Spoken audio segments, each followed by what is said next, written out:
Hello students, class 11th के math के lecture में आपका फिर से स्वागत है। आज हम चैप्टर 1 सेट का नया टॉपिक वेन डायग्राम लेकर आपके सामने प्रस्तुत हुए हैं। तो जो तीन ऑपरेशन हमने पहले पढ़े थे, यूनियन, इंटरसेक्शन और डिफरेंस, आज के लेक्चर में हम उनको वेन डायग्राम के थ्रू सॉल्व करना सीखेंगे। तो ये भी टॉपिक बड़ा इंटरेस्टिंग है और जल्दी समझ में आएगा।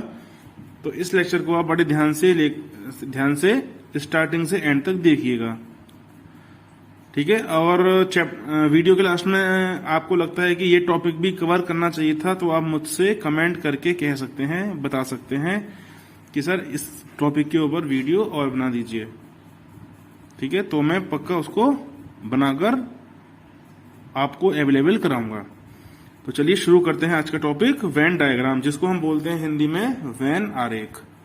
वेन और डायग्राम को बोलते हैं हिंदी में आरेख, ठीक है। तो जो आपको सूटेबल लगे उसका आप प्रोनाउंस कर सकते हैं। तो जैसे कि हमने पढ़ा था कि वेन आरेख में एक रेक्टेंगल और दो सर्कल होते हैं। अब वो दो सर्कल अलग अलग भी हो सकते हैं और आपस में जॉइंट भी हो सकते हैं, कुछ इस तरीके से।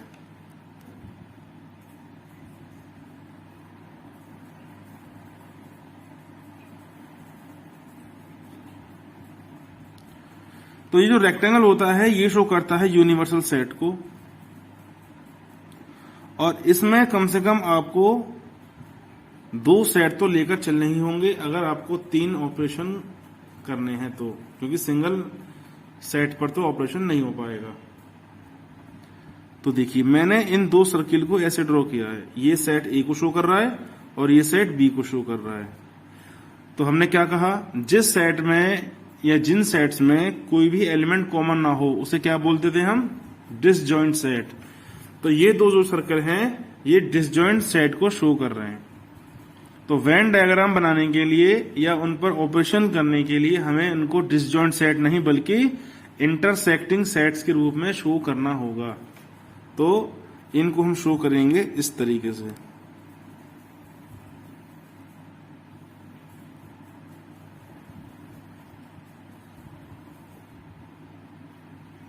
तो इसे बोलते हैं इंटरसेक्टिंग सेट, और ये हमारा यू है ही है, ये सेट ए है और ये सेट बी है, ठीक है। चलिए,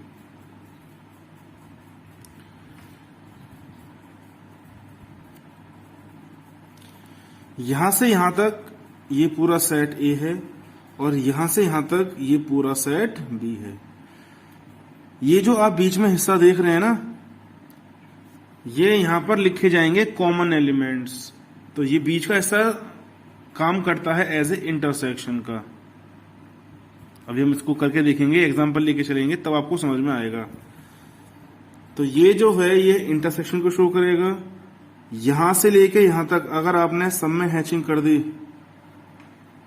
तो ये हो जाएगा यूनियन, और अगर आपने केवल यहां से यहां तक हैचिंग की है, केवल यहां से यहां तक, मतलब इस पूरे हिस्से के लेफ्ट हैंड साइड में, तो ये हिस्सा कहलाता है ए माइनस बी। और अगर आपने हैचिंग केवल यहां से यहां तक की है तो ये कहलाएगा बी माइनस ए। समझ में आई बात?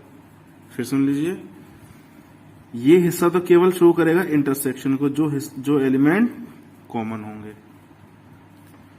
अगर मैं यहां से लेके यहां तक, ये भी इंक्लूड रहेगा उसमें, पूरे में हैचिंग कर दूं तो ये शो करेगा ए यूनियन बी को। और अगर मैं केवल यहां से यहां तक करूं हैचिंग या शेडिंग, ए माइनस बी को, और अगर यहां से यहां तक करूं तो बी माइनस ए को। तो अगर आपको कंफ्यूज हो रहे हैं आप लोग, तो मैं इन तीनों को अलग अलग शो करता हूं। चलिए,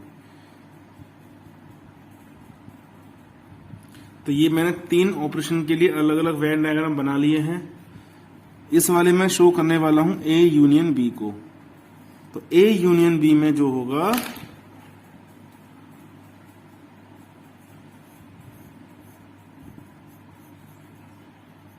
ये इन सब में हैचिंग होगी, यहां से लेकर यहां तक कोई भी हिस्सा बिना हैचिंग के नहीं छूटेगा। ठीक है, अब शो करते हैं ए इंटरसेक्शन बी को। उस केस में ये केवल इतने हिस्से में शेडिंग होगी। ठीक है, एक और रह गया है बी माइनस ए का।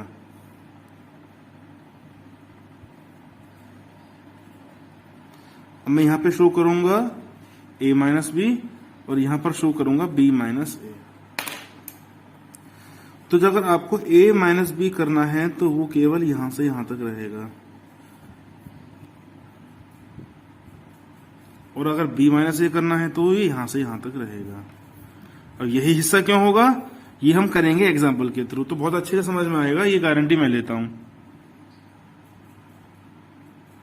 चलिए अब शुरू करते हैं एग्जाम्पल के साथ कि यही रीजन क्यों शेड हुए। ये तो हुआ अभी तक शेड होते हैं, क्यों होते हैं इसका आंसर मिलेगा जब हम इसको एग्जाम्पल लेके चलेंगे। एग्जाम्पल कोई सा भी ले लीजिए अपने मन से, मेरा वाला पैटर्न या रूल यही फॉलो होगा। ठीक है, चलिए नए पेज पे चलते हैं लेके।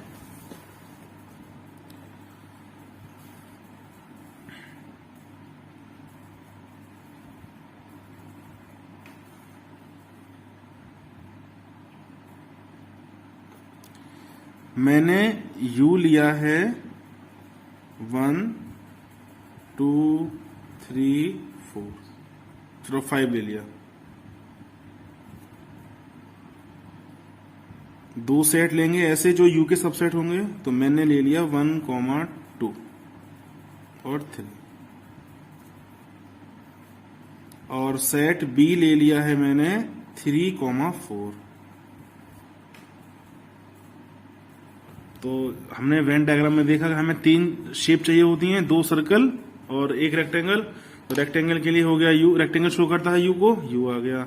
और रेक्टेंगल के अंदर जो 2 सर्कल बनते हैं वो सेट a और सेट b को शो करते हैं, ये आ गए वो सेट। चलिए पहले हम निकालते हैं a यूनियन b। क्या हो जाएगा 1 2 3 4। अगर इस चीज को आपको समझना है तो आप मेरा प्रीवियस वीडियो वॉच कर सकते हैं। अगर मैं यहां दोबारा समझाऊंगा तो वीडियो लंबा हो जाएगा, तो उससे कुछ फायदा नहीं है। तो इससे अच्छा है कि आप पहले मेरा प्रीवियस वीडियो वॉच कर लें। चलिए अब निकालते हैं ए इंटरसेक्शन बी। ये आ गया 3। अब निकालते हैं ए माइनस बी। तो a माइनस बी क्या होता है, a में से b के एलिमेंट्स घटा दिए जाएं। तो b का केवल 3 है यहां पे, तो खाली क्या बचा 1, 2। अब निकालते हैं b माइनस a।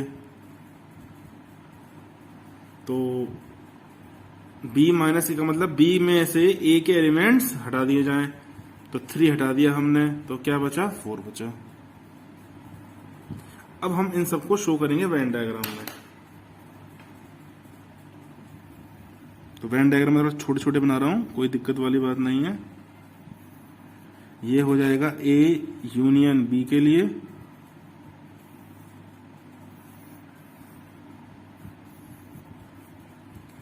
ये हो जाएगा A इंटरसेक्शन B के लिए,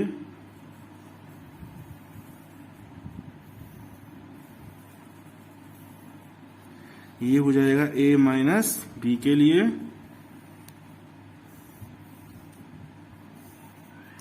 और ये हो जाएगा b माइनस ए के लिए। चारों में ये सर्किल तो बनेंगे बनेंगे।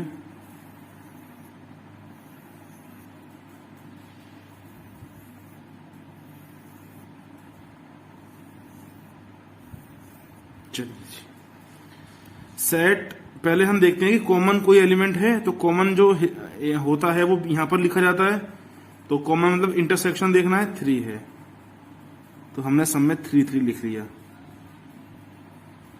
अगर 3 के अलावा कोई और होता, 4 भी होता, तो 3, 4 यहां लिख देते। चलिए जी अब देखते हैं कि ये सेट ए को शो कर रहा है, ये बी को, ये भी ए को, ये बी को, ये यू को शो कर रहा है, ये यू को, ये ए को, ये बी को, ये ए, ये बी। चलिए जी, अब ए देखते हैं। सेट ए में क्या 1 2 3, 3 तो ऑलरेडी लिखा जा चुका है, तो 1,2 यहां आ गया, क्योंकि यहां से यहां तक ए है ना, तो ये देखिए 3 जो है ए के अंदर ही तो है, बिल्कुल ठीक है। अब बी में देखते हैं 3,4, तो देखिए यहां से यहां तक ये बी है, तो 3 ऑलरेडी इस सर्किल के अंदर है, बचा क्या 4, यहां लिख दिया। अब 5 जो है यू के अंदर है, तो 5 इस रेक्टेंगल में कहीं भी हो सकता है, लेकिन सर्किल के अंदर नहीं होगा। क्यों? 5 तो इसमें ए और बी में है ही नहीं, तो जो 5 लिखेंगे तो सर्किल के बाहर लिखेंगे, यहां लिख दो, यहां लिख दो, यहां लिख दो, यहां लिख दो। चलिए जी, तो ये हम सब काम यहीं पे कर देते हैं।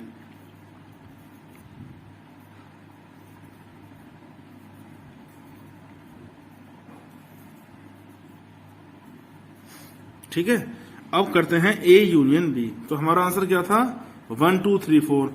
तो हमें उतना हिस्सा शेड करना है जिसमें 1 2 3 4 आ रहा हो। तो देखिए 1 2 3 4 कहां आ रहा है, 1 2 3 4, तो मतलब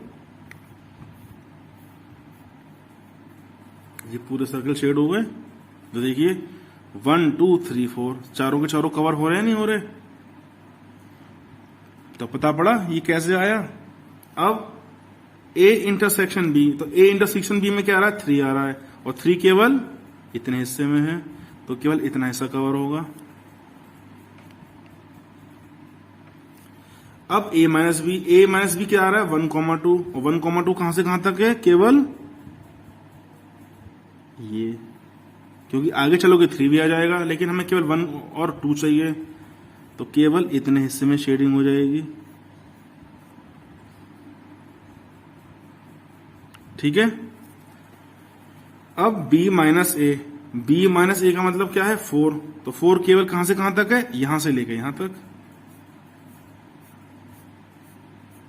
ये हो गया।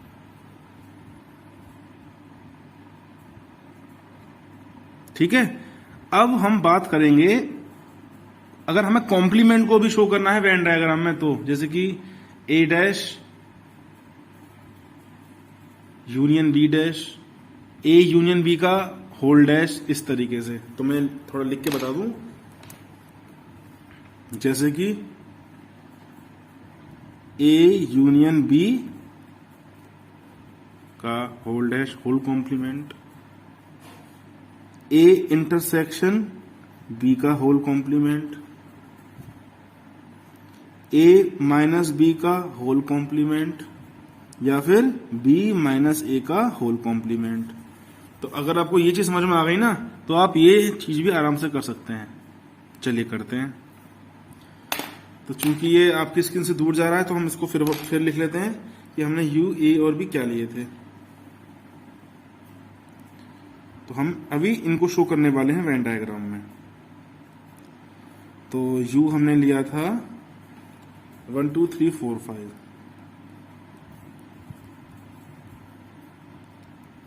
ए हमने लिया था 1 2 3, और बी हमने लिया था 3,4। तो ध्यान रहे ए और बी आपस में ऐसे होने चाहिए कि कम से कम एक एलिमेंट तो कॉमन हो ही। अगर आप कोई भी एलिमेंट कॉमन नहीं लेंगे तो ये ड्रॉ नहीं हो सकता। ठीक है, चलिए अब हम आते हैं ए यूनियन बी डैश पे। तो ए यूनियन बी डैश का मतलब हो गया यू में से हम ए यूनियन बी के एलिमेंट सब्ट्रैक्ट कर दें। तो ए यूनियन बी हमारा क्या आया था 1 2 3 4, लिख लेते हैं। ए यूनियन बी आया था अपने पास 1 2 3 4, ए इंटरसेक्शन बी आया था अपने पास 3, ए माइनस बी आया था अपने पास 1,2, और बी माइनस ए आया था अपने पास 4। चलिए अब आपको आसानी होगी करने में। अब हमें क्या करना है, यू में से ए यूनियन बी के एलिमेंट सब्ट्रैक्ट करने हैं। तो यहां लिख देंगे, क्या आएंगे एलिमेंट्स निकल के, तो ए यूनियन बी क्या है 1 2 3 4, घटा दिए 1 भी गया 2 भी गया 3 भी गया 4 भी गया, तो खाली क्या बचा 5 बचा। ठीक है, चलिए ए इंटरसेक्शन बी का होल कॉम्प्लीमेंट निकालेंगे, क्या निकालेंगे U minus A intersection B. अब ए इंटरसेक्शन बी क्या था 3 था, तो हमने 3 काट दिया उसमें से, तो क्या बचा 1 2 4 5।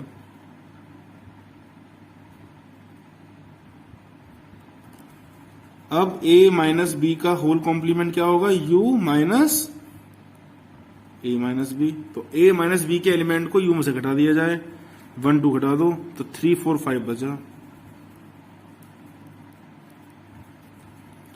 अब लास्ट b माइनस ए का होल डैश, तो u माइनस बी माइनस ए, तो b माइनस ए के एलिमेंट को हम u में से घटाते हैं 4 घटा देते हैं, तो 1 2 3 5 बचा।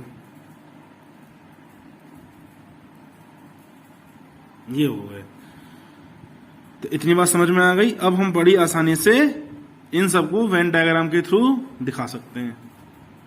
तो पहले मैं क्या करता हूं, ऐसे 1 2 3 4 वेन डायग्राम ड्रॉ कर लेते हैं, फिर आते हैं लाइन पे।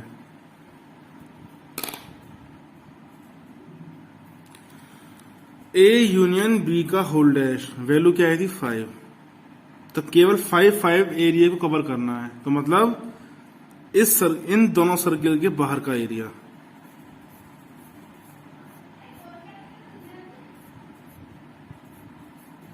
इस तरीके से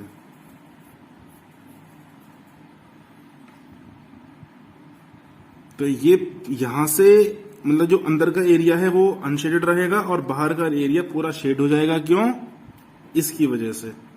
तो हमेशा ए यूनियन बी का होल डैश अगर आपको शेड करना है तो दोनों सर्किल के बाहर का एरिया कवर होगा। नेक्स्ट ए इंटरसेक्शन बी का होल डैश क्या आया था 1 2 4 5, 1 2 4 5, मतलब ये एरिया छूट जाएगा, बाकी सब में शेडिंग हो जाएगी।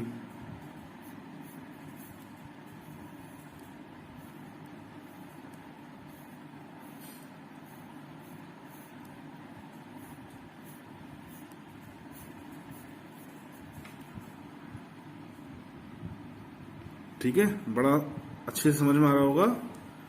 अब a माइनस बी का होल डैश मतलब 3 4 5, 3 4 5, तो ये इतना हिस्सा छूट जाएगा।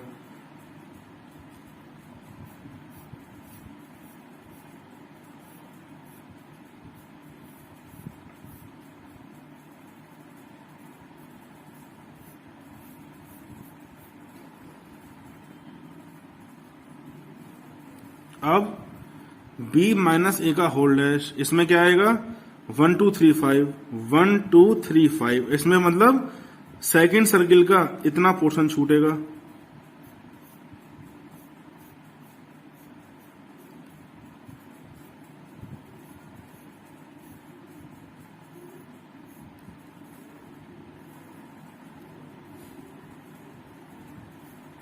इस तरीके से। तो ऐसे एग्जाम्पल मानकर आप किसी भी क्वेश्चन की शेडिंग कर सकते हैं। ठीक है, अगले लेक्चर में जब हम मिलेंगे तो हम आपको थोड़ा सा समझाएंगे practical problems on Venn diagram. कुछ जैसे कि एक्सरसाइज ये आपकी जो भी रहेगी 1.5 या 1.6 ऐसा ही कुछ है, वो हम देख लेंगे नेक्स्ट लेक्चर में। वो लास्ट टॉपिक है विविध प्रश्नावली से पहले की, मिसलेनियस एक्सरसाइज से पहले। उसमें जो आपको प्रॉब्लम दे रखी है, जैसे कि फॉर एग्जांपल कोई स्कूल है उसमें कुल मिला के 25 टीचर हैं, उसमें से 5 टीचर ऐसे हैं जो मैथ और साइंस दोनों पढ़ा सकते हैं और 7 टीचर ऐसे हैं जो केवल मैथ पढ़ा सकते हैं। तो बताइए कि कितने टीचर ऐसे हैं जो खाली फिजिक्स पढ़ा सकते हैं या साइंस पढ़ा सकते हैं। तो इस टाइप की प्रॉब्लम्स को हम बोलते हैं प्रैक्टिकल प्रॉब्लम्स। वो भी हम सॉल्व करना सीखेंगे वेन डायग्राम की हेल्प से और फॉर्मूले के दोनों का यूज होगा। ठीक है, तो 70% हम कह सकते हैं कि फॉर्मूलों का यूज, बाकी 40% में आपको वेन डायग्राम की भी हेल्प लेनी पड़ सकती है। तो वो हम पढ़ेंगे नेक्स्ट लेक्चर में। हाँ, अगर अब आपने चूंकि ये वीडियो जब तक आप वीडियो देख चुके होंगे तो आपको पता पड़ चुका होगा कि ये टॉपिक भी कवर करना चाहिए था। तो यदि आपको लगता है कि ये टॉपिक भी आना चाहिए था तो आप मुझसे कमेंट करके कह सकते हैं, इन्फॉर्म कर सकते हैं, ताकि आपको कुछ असुविधा ना हो और मैं वीडियो आपको प्रोवाइड करा सकूं। लेकिन आपको लिखना होगा कि आपको क्या कमी लगती है, क्या टॉपिक ऐसा रह गया है जो कवर होना चाहिए था। ठीक है, और यदि ये वीडियो पसंद आया है तो अपने फ्रेंड्स को शेयर करना ना भूलें, लाइक करें, जिससे कि हमें मोटिवेशन मिले और हम और अच्छी वीडियो आपको प्रोवाइड करा सकें। तो ठीक है स्टूडेंट्स, तो आपसे मिलते हैं हम नेक्स्ट लेक्चर में नए टॉपिक के साथ। Till then, good bye.